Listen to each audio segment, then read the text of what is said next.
onto more taxing topics, you'll see at the bottom right here, you've got your render tab, which is where you can select and change out your engine and adjust it accordingly. Right below that, we've got our output tab, which is going to be our renders and our exports.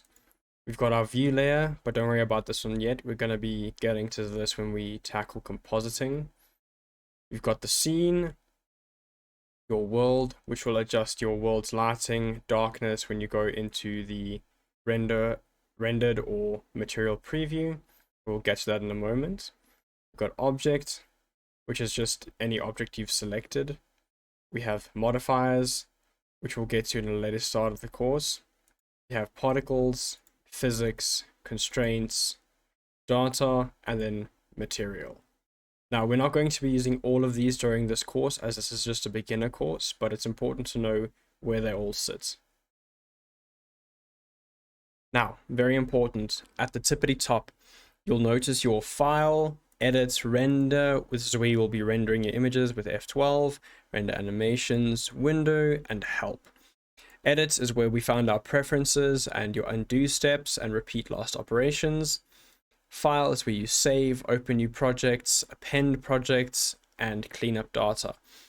Very important, but we'll get to those properly later on as we move through the course. Now, we have this tiny menu bar here. These are your workspaces. This is your workspace. These are your workspace settings, or different workspaces.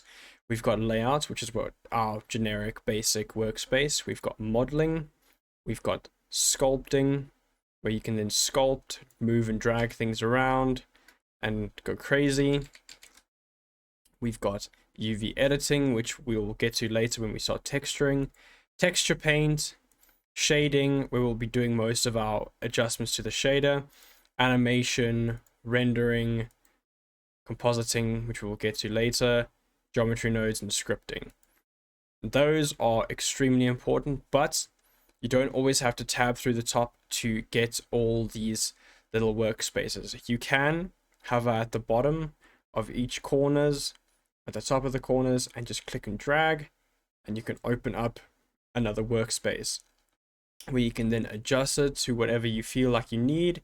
A material preview, a rendered preview, or you can click on this tiny little editor type and then change it to whatever you require. For instance, the shader editor, if you want to quickly adjust shading and you don't want to actually tab over to the shading workspace, you can just bring it in right here.